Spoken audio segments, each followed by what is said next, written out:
Hello दोस्तों, कैसे आप लोग। आज वीडियो पढ़ने वाले हम क्लास 10 के मैथ के प्रश्नावली 7.1 का क्वेश्चन नंबर 7। इसके पिछले वीडियो में हमने इसके पिछले सभी चैप्टर को बहुत अच्छी तरीके से पढ़ा है। इसका लिंक आपको डिस्क्रिप्शन में मिल जाएगा, आप वहां जाकर के देख सकते हैं। आज हम इस वीडियो में जो क्वेश्चन पढ़ेंगे वो एग्जाम के लिए बहुत इंपॉर्टेंट है, इसलिए आपको बहुत अच्छी तरीके से यहाँ पर ध्यान दे करके पढ़ना होगा। ठीक है, तो चलिए शुरू करते हैं। Question number 7। तो सातवां क्वेश्चन बहुत ही सिंपल क्वेश्चन है। कहा जा रहा है कि एक्स अक्ष पर वह बिंदु ज्ञात करें जो 2, -5 और -2, 9 से समदूरस्थ। बहुत सिंपल क्वेश्चन है। ठीक है, अब पहले यहाँ एक बात आप ध्यान रख लीजिए कि एक्स अक्ष पर कोई भी बिंदु का मान क्या होता है। ठीक है, जब भी आप निर्देशांक बनाते हैं, एक्स अक्ष और वाई अक्ष बनाते हैं, इसे चतुर्थांश हो गया। ठीक है, आपको तो शुरू में जब इंट्रोडक्शन चैप्टर में हम पढ़ाए थे कि ये एक्स हो गया, ये एक्स डैश है, ये y है और ये y डैश है। इतना बात हम लोग पहले से पढ़ चुके हैं। ठीक है, लेकिन जब भी कभी x अक्ष या y अक्ष पर कोई भी बिंदु का निर्देशांक आपसे पूछा जाए तो ध्यान रखिएगा कि जब भी x अक्ष पर निर्देशांक पूछे तो उसका कहीं भी x अक्ष पर कहीं भी निर्देशांक जो होगा उसका होगा x, 0। ठीक है, x के जगह कोई भी संख्या बाद में आ सकता है, लेकिन ये पूरे लाइन पर x अक्ष के पूरे अक्ष पर जब भी निर्देशांक बनेगा तो x, 0 बनेगा। जस्ट उसी प्रकार अगर y अक्ष पर कोई भी निर्देशांक बनेगा, जहां भी कोई भी बिंदु आप रखेंगे तो उसका निर्देशांक हमेशा होगा 0, y।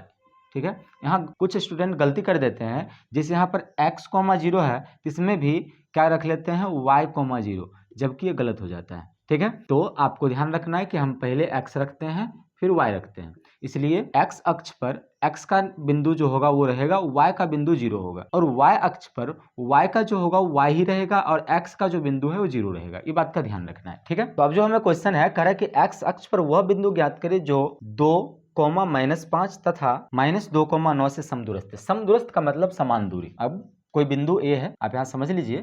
ठीक है, और दूसरी बिंदु है B।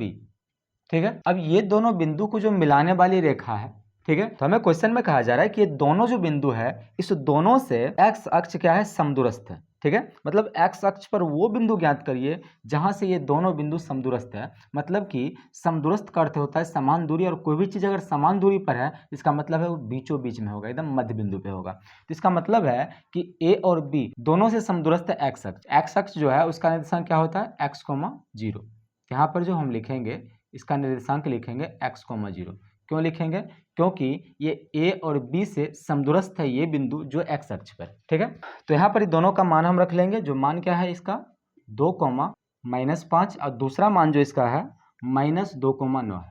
ठीक है, अब ये जो समदूरस्थ बिंदु है इसका एक कोई और मान रख लीजिए, आप P नाम रख लेते हैं इसका। ठीक है, अब थोड़ा सा इसमें हमें भाषा लिखना पड़ेगा, तो उसे हम लिख लेते हैं। यहाँ पर हमें लिखना होगा कि x अक्ष पर बिंदु P, जो P क्या है, x, 0, बिंदुएं A जो क्या है 2, -5 तथा B -2, 9 से समदूरस्थ है। ठीक है, जब इससे समदूरस्थ है तो हमें क्या कहा जा रहा है कि P का मान निकालिए, P का निर्देशांक निकालिए। अब एक बिंदु तो 0 आया ही है, हमें बस x का मान निकालना होगा। ठीक है, तो जब समदूरस्थ है तो इसका मतलब ये है कि A से P तक की दूरी और B से P तक की दूरी दोनों क्या है, बराबर है। हम लोग लिखेंगे कि इसलिए दूरी सूत्र का प्रयोग यहाँ पर आपको करना है। तो A से P तक की दूरी, जबकि ये समदूरस्थ है तो यहाँ से यहाँ तक और यहाँ से यहाँ तक दोनों समान दूरी है, तो इसका मतलब है कि A से P तक की दूरी बराबर होगा B से P तक की दूरी। मतलब A से P और B से P दोनों का दूरी क्या होना चाहिए, बराबर होना चाहिए। ठीक है, तो हम इस दोनों के दूरी सूत्र लगाकर ये दोनों का मान निकालकर और बराबर रख करके आंसर निकाल लेंगे। ठीक है, तो हम लोगों को पता है कि दूरी सूत्र क्या होता है, तो दूरी सूत्र यहाँ देख लीजिए। तो दूरी बराबर क्या होता है, आपने पहले भी बहुत बार पढ़ चुका है कि x2 - x1 का whole square plus y2 - y1 का होल स्क्वायर। ठीक है, आप इसको इस प्रकार भी रख सकते हैं x1 x2 y1 y2। ठीक है, दोनों तरीका से आप रख सकते हैं। तो पहले उसी प्रकार हम यहाँ पर वो जो दूरी सूत्र है यहाँ पर लागू करेंगे, किसके लिए, A से P के लिए। तो A से P तक के लिए अगर हम दूरी सूत्र को लागू करते हैं तो A जो होगा हमारा x1 y1 हो जाएगा और P जो है वो x2 y2 हो जाएगा। ठीक है, तो यहाँ पर जो हम दूरी का प्रयोग करेंगे दूरी सूत्र का, इसमें x2 का मान, जैसे आप देख लीजिए यहाँ पर सूत्र में x2 का मान पहले रखते हैं, तो इस दोनों दूरी के लिए x2 का मान क्या है, x है, तो हमें x लिखेंगे माइनस फिर क्या है x1, x1 के इसके अनुसार x1 का मान क्या है 2 है, तो हो जाएगा x माइनस 2 का होल स्क्वायर। फिर y2 माइनस y1, तो y2 का मान क्या है 0, तो हो जाएगा 0 माइनस y1 का मान कितना है -5। अब यहाँ ध्यान दीजिए कि इसका माइनस और इसका माइनस दोनों मिलके आ जाएगा प्लस ही, ठीक है, तो +5 हम लिख सकते हैं यहाँ पर बराबर। फिर से उसी प्रकार b से p तक का दूरी हमें निकालना है, तो जब b से p तक का दूरी निकालेंगे तो जस्ट उसी प्रकार यहाँ पर ये हो जाएगा x1 y1 और ये तो वही x2 y2 रहेगा, क्योंकि b से p तक की दूरी हम निकाल रहे हैं, ठीक है। इसका मान इसको भी हम हटा लेते हैं, ठीक। अब फिर से हमें क्या रखना है x2 का मान, तो x2 क्या है x, यहाँ पर रख लेंगे x माइनस x1 जो हमारे पास है -2, तो ये माइनस और ये सूत्र में माइनस दोनों मिलकर क्या हो जाएगा प्लस, ठीक है। और इसका होल स्क्वायर कर लेंगे। फिर क्या है y2, तो y2 हमारे पास है 0, तो +0 माइनस y1 का मान है 9, तो 9 का स्क्वायर, ठीक है। अब देखिए यहाँ पर आप क्या कर सकते हैं, दोनों तरफ वर्ग कर सकते हैं, या फिर ऐसा भी कह सकते हैं कि दोनों पर रूट से रूट हम दोनों तरफ हम काट दिए, ऐसा भी कह सकते हैं, ठीक है। हम यहाँ पर ये लिख देंगे कि दोनों तरफ वर्ग करने पर, दोनों तरफ वर्ग करने पर, तो दोनों तरफ हम वर्ग कर रहे हैं तो इस पर क्या हो जाएगा कि रूट और ये रूट दोनों खत्म हो जाएगा, तो बचेगा क्या यहाँ पर ये x माइनस 2 का होल स्क्वायर प्लस, अब इसको हम जोड़ लेते हैं तो बनेगा 5 का स्क्वायर बराबर, इसको ऐसे ही रखेंगे x प्लस 2 का होल स्क्वायर और ये दोनों को माइनस करेंगे तो -9 का होल स्क्वायर, ठीक है। अब इसको a plus b a minus b का होल स्क्वायर लगा करके आगे बना लेते हैं, ठीक है। जब इसका होल स्क्वायर करेंगे तो आपको पता होनी चाहिए कि a माइनस बी का होल स्क्वायर क्या होता है, a का स्क्वायर प्लस b का स्क्वायर माइनस 2ab, तो a के जगह हमारे पास x है तो हम यहाँ लिखेंगे x का स्क्वायर प्लस b के जगह पर हमारे पास 2 है, हम लिखेंगे 2 का स्क्वायर और माइनस 2ab हो जाएगा, तो 2 इंटू एक्स इंटू 2 हो जाएगा, तो 2 इंटू एक्स इंटू 2, ठीक है। उसके बाद आगे देखिए 5 है, 5 का स्क्वायर, तो हम इसे 5 का स्क्वायर कर देंगे 25, ठीक है बराबर। आगे देख लीजिए फिर से यहाँ पर होल स्क्वायर होगा x प्लस 2 का होल स्क्वायर, जस्ट उसी प्रकार होगा, बस माइनस की जगह प्लस हो जाएगा, क्या लिख देंगे हम कि x स्क्वायर प्लस 2 का स्क्वायर और प्लस 2 इंटू एक्स इंटू 2, ठीक है। और फिर आगे क्या है यहाँ पर -9 का स्क्वायर है, तो 9 का स्क्वायर करेंगे तो हम कितना हो जाएगा, ये 81 हो जाएगा, ठीक है। अब यहाँ देखिए दोनों तरफ जो सेम टू सेम मिलेगा उसे आप काट सकते हैं, तो दोनों तरफ हमें मिल रहा है एक्स स्क्वायर, ठीक है, तो एक्स स्क्वायर से कट जाएगा और 2 का स्क्वायर 2 के स्क्वायर से कट जाएगा, तो यहाँ पर इसको हम हटा लीजिए, ठीक है। आगे अब इसको सॉल्व करिए, तो यहाँ 2 और 2 को गुना करेंगे तो क्या हो जाएगा, ये -4, ठीक है एक्स, और आगे क्या आ रहा है 25 बराबर। फिर यहाँ देखिए इस दोनों को गुना करेंगे तो यहाँ भी हो जाएगा 4x प्लस 81। अब हम x वाले पद को इस साइड भेज लेंगे और संख्या वाले पद को आगे भेज देंगे, तो हो जाएगा -4x, फिर इसको इस साइड करेंगे तो ये भी हो जाएगा -4x। आगे देखिए 81 पहले से है, इसको 25 को आगे करेंगे तो ये -25 हो जाएगा, ठीक है। यहाँ दोनों को जोड़ सकते हैं हम क्योंकि एक समान चिन्ह है, तो -8x हो जाएगा। जब इसे माइनस करेंगे तो हो जाएगा 11 में से 5 माइनस करने पर 6, यहाँ आ रहा है 7 में से 2 माइनस करेंगे 5, तो आगे आ जाएगा ये 56 बट्टा -8, इसे काटेंगे 8 सत्ते 56, तो x का मान आ रहा है -7, ये हो गया x का मान। हमें तो पूछ रहा था कि x अक्ष जो होगा उस x अक्ष के जो बिंदु है होगा उसका निर्देशांक बताइए, तो हमारे पास x अक्ष का जो बिंदु है वो क्या है P है, जिसको हम क्या रखे हैं x, 0, तो हम क्या लिखेंगे कि इसलिए x अक्ष पर बिंदु P क्या हो जाएगा, तो बिंदु P का निर्देशांक x, 0 है, तो x का मान है -7, यहाँ लिख देंगे -7, बस हो गया इसका आंसर, ठीक है। इस प्रकार आप भी बहुत आसानी से इस टाइप के क्वेश्चन को बहुत आसानी से बना सकते हैं, ठीक है। आप इसका स्क्रीनशॉट ले लीजिए।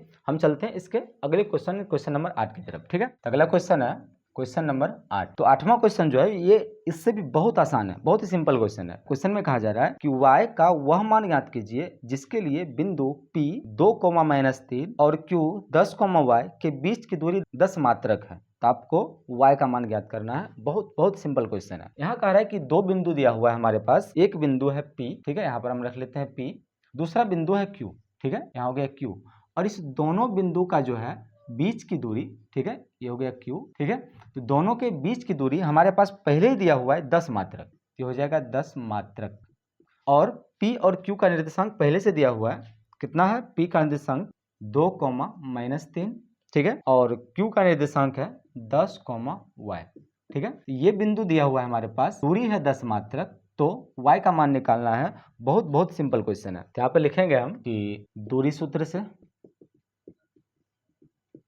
तो दूरी सूत्र क्या होता है, दूरी बराबर root under x2 minus x1 का whole square plus y2 minus y1 का होल स्क्वायर। ठीक है, अब दूरी हमारे पास दिया हुआ है 10 मात्रक, यहाँ पर हम 10 रख लेंगे।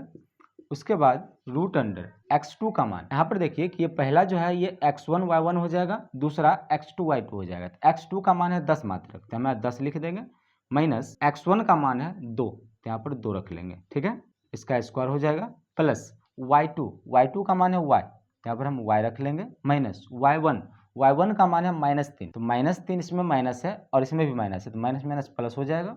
ठीक है, ये हो गया होल स्क्वायर। अब इसका जो रूट है ना, इसको इस साइड भेज देंगे तो ये स्क्वायर में आ जाएगा, तो हो गया 10 का स्क्वायर, और ये इसी प्रकार आ जाएगा, 10 में से 2 माइनस करेंगे 8, तो 8 का स्क्वायर, प्लस इसको भी जस्ट वैसे रहने देना है, तो y प्लस 3 हो गया और इसका स्क्वायर। अब देखिए कि 10 का स्क्वायर हम करेंगे तो कितना हो जाएगा 100। ठीक है, तो यहाँ पर हम लिख लेते हैं 100, और ये हो जाएगा 8 का स्क्वायर 64, प्लस इसको भी वैसे रहने देना, इसमें कुछ मत करना, होल स्क्वायर नहीं करना है। होल स्क्वायर करेंगे तो फिर ये क्वेश्चन बहुत लंबा हो जाएगा। अब इस 64 को इस साइड भेज लीजिए, तो हो जाएगा कितना 100 माइनस 64। ठीक है, बराबर ये वैसे रहेगा y प्लस 3 का होल स्क्वायर, इसको माइनस करेंगे तो आ जाएगा ये 36 बराबर y प्लस 3 का होल स्क्वायर। अब स्क्वायर को जैसे इस साइड भेजेंगे तो 36 पर रूट आ जाएगा, तो रूट अंडर आ गया 36 बराबर y प्लस 3। ठीक है, अब इस 36 का मान आ जाएगा प्लस माइनस 6। आपको पता है कि रूट से जब किसी भी संख्या को हम बाहर निकालते हैं तो प्लस माइनस में से आंसर आता है। ठीक है, तो हो जाएगा y प्लस 3 को इस साइड भेजिए तो प्लस माइनस 6, ये इस साइड आ जाएगा तो -3 हो जाएगा बराबर y।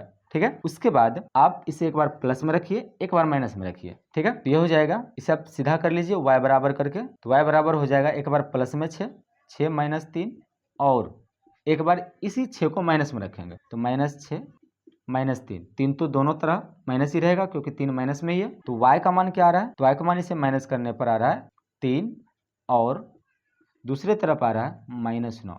ये होगा इसका आंसर, या तो y का मान 3 होगा या तो y का मान -9 होगा। बस ये होगा इसका आंसर। इस टाइप के किसी भी क्वेश्चन को बहुत आसानी से बना सकते हैं, बहुत ही आसान क्वेश्चन है, एग्जाम में अधिकतर ही आता है। ये क्वेश्चन एकदम 100% जो है ना गारंटी वाला क्वेश्चन है, एकदम गारंटी है कि ये क्वेश्चन नहीं, इस टाइप का क्वेश्चन एग्जाम में जरूर पूछा जाएगा। ठीक है, हर साल के एग्जाम में इस टाइप का क्वेश्चन एक जरूर आता है। ठीक है, तो आप उसको बहुत अच्छे तरीके से समझ लीजिए। ठीक है, अगर आपको ऐसा लगे कि हाँ वीडियो जो है थोड़ा सा स्पीड चल रहा है तो आप इसको स्लो करके देख लीजिए। ठीक है, अच्छा रहेगा, क्योंकि अगर हम स्पीड ना बोलेंगे तो वीडियो जो है बहुत लंबा हो जाएगा। ठीक है, तो आप थोड़ा स्लो करके इसे देख लीजिए, अगर आपको स्पीड लग रहा है तो, नहीं तो ऐसे तो ठीक है। ठीक है, आपको वीडियो कैसा लगा हमको जरूर बताइए। यदि आपको वीडियो पसंद आए तो वीडियो को लाइक करें, हमारे चैनल पर नए हैं चैनल को सब्सक्राइब जरूर करें। Thank you for watching.